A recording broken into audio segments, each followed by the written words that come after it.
ಎಲ್ಲರಿಗೂ ನಮಸ್ಕಾರ. ನನ್ನ ಹೆಸರು ರುದ್ರಪ್ರಸಾದ್.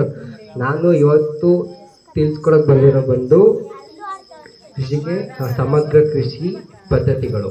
ಸಮಗ್ರ ಕೃಷಿ ಪದ್ಧತಿಗಳು ಅಂದರೆ ನೀವೇನು ಬರೀ ವರ್ಷಕ್ಕೆ ಒಂದೇ ಬೆಳೆ ಬೆಳಿತೀರೋ ಅದನ್ನು ಬಿಟ್ಟು ಇವಾಗ ಎಕ್ಸಾಂಪಲ್ಲು ಉದಾಹರಣೆಗೆ 1 ಎಕರೆ ಜಾಗದಲ್ಲಿ ಒಂದೇ ಬೆಳೆ ಬೆಳೆ ಬದಲು ತುಂಬ ಬೆಳೆ ಬೆಳಿಬೋದು ಅಂತ ಹೇಳೋದು. ಅಂದರೆ ಅದನ್ನೇ ಸಮಗ್ರ ಕೃಷಿ ಅಂತಾರೆ.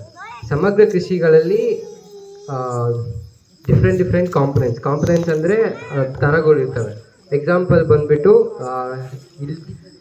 ಇಲ್ಲಿರೋದನ್ನೇ ಫೋಟೋ ಹಾಕಿದ್ದೀನಿ ಮೇಲಕ್ಕೆ, ಕಾಣಿಸಲ್ಲ ಅಂತ. ಇಲ್ಲಿ ಫಸ್ಟ್ ಇರೋದು ಪಾಲಿಯೋಸ್ ಅಂತ.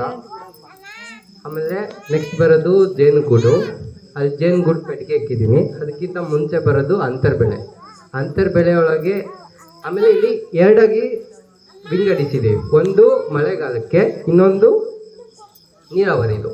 ಸೊ ನೀರಾವರಿಯಲ್ಲಿ ಏನೇನು ಹಾಕಿದ್ದೀವಿ ಅಂದರೆ ನಾವು ತೋಟ ಹಾಕಿದ್ದೀನಿ.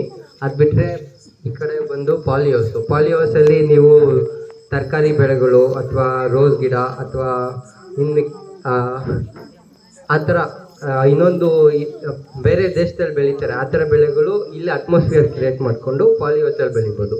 ಅದಾದಮೇಲೆ ಈ ಕಡೆ ಬಂದರೆ ನಾನು ಹಾಕಿರೋದು ಮಳೆಗಾಲಕ್ಕೆ ಅಲ್ಲಿ ಸಿರಿಧಾನ್ಯ ಇವಾಗ ಇಲ್ಲಿ ಜಾಸ್ತಿ ರಾಗಿ ಬೆಳೆಯೋದ್ರಿಂದ ರಾಗಿ ಹಾಕೊಂಡಿದ್ದೀವಿ. ಅಲ್ಲಿ ಪಕ್ಕದಕ್ಕಂಗೆ ಬಾಳೆಹಣ್ಣು ಹಾಕ್ಕೊಂಡಿದ್ದೀವಿ. ಹಾಗೆ ಲಾಸ್ಟ್ ಹಿಂದೆ ಹೋದರೆ ನಮಗೆ 2 ಕಪ್ಪುದು ಇದು ಟ್ಯಾಂಕ್ ಥರ ಕಾಣುತ್ತೆ. ಅದೇನು ಅಂದರೆ ಒಂದು ಮೀನು ಸಾಕಾಣಿಕೆಗೋಸ್ಕರ, ಇನ್ನೊಂದು ಬಂದು ಕೃಷಿ ಹೊಂಡ. ಹಾಗೆ ಮುಂದೆ ಬಂದೆ ಫುಲ್ ಹೈನುಗಾರಿಕೆ ಮಾಡಿದ್ದೀವಿ.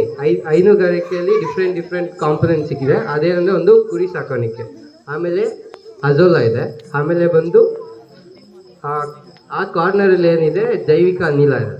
ಸೊ ಸಮಗ್ರ ಕೃಷಿ ಪದ್ಧತಿ ಅಂದರೆ ಏನಂದರೆ 1 ಎಕರೆ ಜಾಗದಲ್ಲಿ ಇಷ್ಟೆಲ್ಲ ಕೃಷಿ ಮಾಡಿಕೊಂಡು ಒಂದ್ರದ್ದು ವೇಸ್ಟ್ ಏನಿರುತ್ತಲ್ಲ ಆ ವೇಸ್ಟು ಇನ್ನೊಂದಕ್ಕೆ ಉಪಯೋಗ ಮಾಡ್ಬೋದು. ಉದಾಹರಣೆಗೆ ಹಸುದು ಸೆಗಣಿ ಬರುತ್ತೆ. ಸೆಗಣಿನ ಗೊಬ್ಬರ ಆಗಿ ಎಲ್ಲ ಜಮೀನ್ಗೆ ಹಾಕೊಬೋದು. ಅದು ಬಿಟ್ಟರೆ ಈ ಕಡೆ ಜೈವಿಕ ಅನಿಲ ಮಾಡ್ಕೊಬೋದು. ಆಮೇಲೆ ನೆಕ್ಸ್ಟು ಆ ಕಡೆ ಕಾರ್ನರಲ್ಲಿ ಏನು ಹಾಕೊಂಡಿದ್ವಿ, ಅಂತರ್ಬೆಳೆಯಲ್ಲಿ ನಾವು ಸಾಮಾನ್ಯವಾಗಿ ದ್ವಿದಳ ಧಾನ್ಯ ಏನೇನಿದಾವೆ ಅವನ್ನ ಬೆಳಿತೀವಿ. ಸೊ ನಿಮ್ಗೆಲ್ಲರಿಗೂ ಗೊತ್ತಿರೋ ಪ್ರಕಾರ ದ್ವಿದಳ ಧಾನ್ಯದ ಮುಖ್ಯ ಉದ್ದೇಶ ಏನಂದರೆ ಅದು ನಮ್ಮ ಆಕಾಶದಲ್ಲಿರೋ ಏನದು ಸಾರಜನಕನ ಫಿಕ್ಸ್ ಮಾಡುತ್ತೆ, ಅಂದರೆ ಭೂಮಿಗೆ ಸೇರಿಸುತ್ತೆ. ಹಾಗಾಗಿ ದ್ವಿದಳ ಧಾನ್ಯ ತುಂಬ ಉಪಯೋಗ ಆಗುತ್ತೆ. ಸೊ ಅಲ್ಲಿ ನಿಮ್ಮ ಗೊಬ್ಬರ ಹಾಕೋದು ಏನಿರುತ್ತಲ್ಲ ಅದು ಕಮ್ಮಿ ಆಗುತ್ತೆ ಅವಾಗ. ನೆಕ್ಸ್ಟು ಈ ಕಡೆ ಬಂದು ಲಾಸ್ಟಿಗೆ ಮೀನುಗಾರಿಕೆ ಮತ್ತು ಕೃಷಿ ಹೊಂಡ